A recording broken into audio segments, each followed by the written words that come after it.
3 বছর জেলে থাকাকালীন সত্য কথা বলছি, ম্যাডাম এখন আমার আর দেখতে পারে না। 3 বছর ছিলে বাইরে, এরপরে আবার রাস্তায় রাস্তায় যে তোমার বিয়ে করার দরকার। কথা তো ঠিকই আছে, কিন্তু আমি করব কি? দেশটা যদি সিঙ্গাপুরের মতো 42 কিলো হইতো, 45 মিনিটে যাওয়া আসা শেষ, আরে আসতেই লাগে 10 ঘন্টা। আর যদি সেই কক্সবাজারের টেকনাফে মাহফিল হয়, যাওয়া আসা করতে লাগবে 2 দিন। ও যে রাগ করে এমনি করে না। এবার মাইকে শুনছে না, আজকে গেলে আবার বাড়ি উঠতে দিল। সে ছাড় দিচ্ছে, অনেক ছাড় দিয়েছে দিনের জন্য, ইসলামের জন্য, মানবতার জন্য। আল্লাহ তার ওই বান্দিকে যেন কবুল করেন। পুলিশ সদস্য ভাইরা যারা এসেছেন, তাদের ডিউটির বাইরে, 8 ঘন্টা ডিউটির বাইরে যে সময়গুলো আজকে কাটাচ্ছে, এর জন্য সরকার তাদের কিন্তু বেতন বেশি দেবে না, আপনারাও দেবেন না। তারপরও আজকে যারা অন্তত প্রতিদিন এভাবে কাজ করছে, আল্লাহ তাদেরকে আজকে কোরআনের জন্য যেন কবুল করেন। এই সময়টা মঞ্চে বসা যাদের মাধ্যমে বলছিলাম না, যে মহিদুল ইসলাম, জাকির হোসেন ভাই, এদের মাধ্যমে আমরা আসি। আগামী থেকে আমিরে জামাতের নির্দেশ, কোন জেলায়, থানায়, ইউনিয়নে গেলে দায়িত্বশীল যারা আছে তাদেরকে বলে যাবেন, কারণ এখন তো আমাদের শত্রুর আর অভাব নেই। এই জন্য নিরাপত্তার স্বার্থে আমরা চেষ্টা করব যারা দায়িত্বে আছে, জেলার, থানার, উপজেলার এবং ইউনিয়নের, এই মানুষগুলোকে যোগাযোগ করে বলে আসার। আল্লাহ যেন আমাদেরকেও তৌফিক দেয়। দল মত নির্বিশেষে আজকের এই অনুষ্ঠান, এটা কি শুধুমাত্র জামাত ইসলাম আর চরমনায়ের অনুষ্ঠান?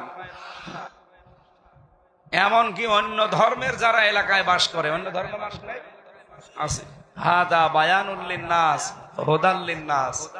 আল্লাহ তাআলা বলেন কোরআন শরীফ শুধু মুসলমানদের জন্য না, মানুষ যারা, তাদের জন্য।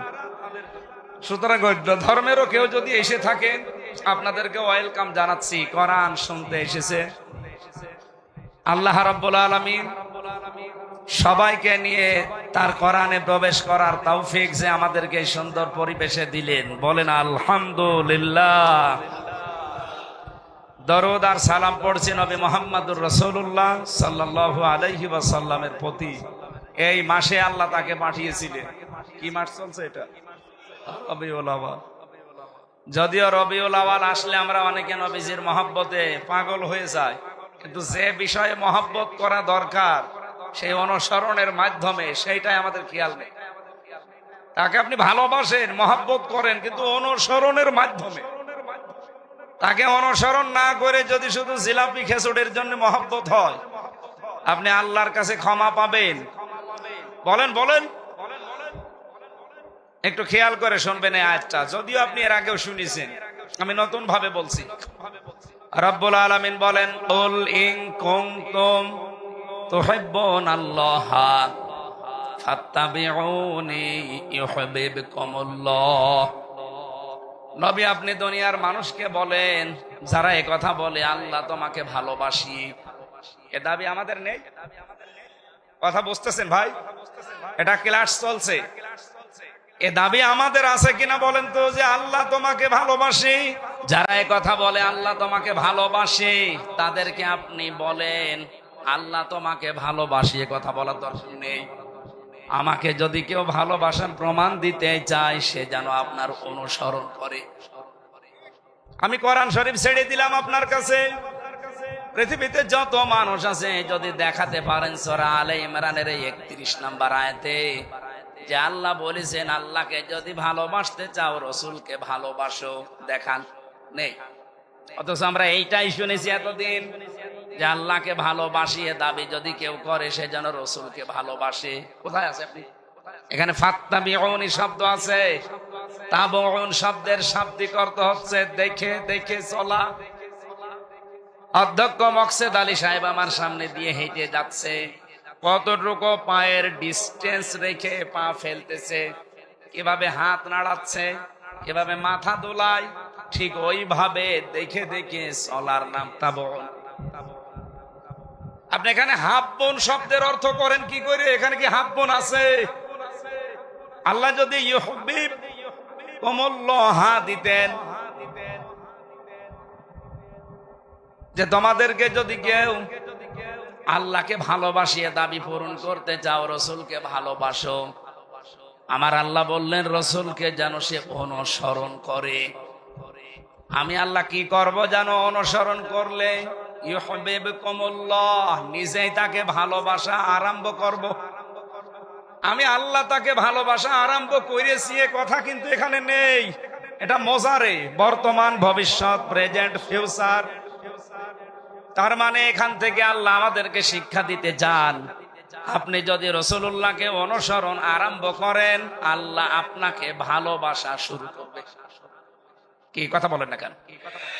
আর আল্লাহ যদি কাউকে ভালোবাসা আরম্ভ করে, তার পুরস্কার দুইটা, ওয়ায়াগফির লাকুম যুনুবাকুম। আপনার জীবনের একটা অপরাধও আল্লাহ রাখবে না। এই জন্য আল্লাহ জামবন না দিয়ে যুনুব দিয়েছেন। যত অপরাধ ছিল দুনিয়ায় সব আল্লাহ মাফ করে দিচ্ছে এবং দেবে। এক ফির এটাও মজারে। এবার আমার প্রশ্ন হচ্ছে, আপনি যে অনুসরণ করা আরম্ভ করবেন, তারপরে আল্লাহ আপনাকে ভালোবাসা শুরু করবে। আর ভালোবাসা শুরু হয়ে গেলে আপনাকে আল্লাহ মাফ করে দেবে। এ পর্যন্ত বুঝেছেন? এই জবাব দেওয়া লাগবে না? বোঝেননি? আমি জানি আপনি বোঝেন।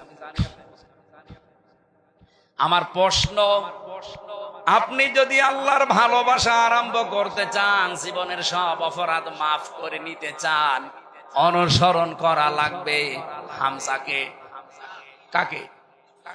বলেন বলেন। এখন এই অনুসরণ কি আংশিক না পূর্ণাঙ্গ? আপনি নিজের দিকে তাকিয়ে বলেন। আপনার 3.5 হাত বডি থেকে, পরিবার থেকে, আন্তর্জাতিক জীবন পর্যন্ত আপনি একটু চোখ বোলান। বলেন তো, আল্লাহর রসুলের অনুসরণ হচ্ছে আমাদের আংশিক না পূর্ণাঙ্গ? আপনার 3.5 হাত বডিতে রসুলের নিয়ম নীতি নেই, পরিবারে নেই, সমাজে নেই, অর্থনীতিতে নেই, রাজনীতিতে নেই, সংস্কৃতিতে নেই, বাকি জীবনের কথাগুলো বললাম না। আর যদিও কারো কিছু আছে, হয়তো শরীরে আছে, পরিবারে আছে, বাকি সমাজ থেকে আর নেই। কথা বোঝা যায়নি? তাহলে আংশিক অনুসরণ করলে আপনি জীবনে আল্লাহর ভালোবাসা পাবেন, আল্লাহ আপনাকে মাফ করে দেবে। এই হিসাবে আমার মনে হচ্ছে এই দেশে এখন আমরা অনেকেই আল্লাহর ভালোবাসা এখনো পাওয়াই শুরু করিনি। আল্লাহ আমাদেরকে এখনো ভালোবাসা আরম্ভ করেনি, কারণ আমার অনুসরণ হচ্ছে ঠিক, কিন্তু আংশিক, পূর্ণাঙ্গ না।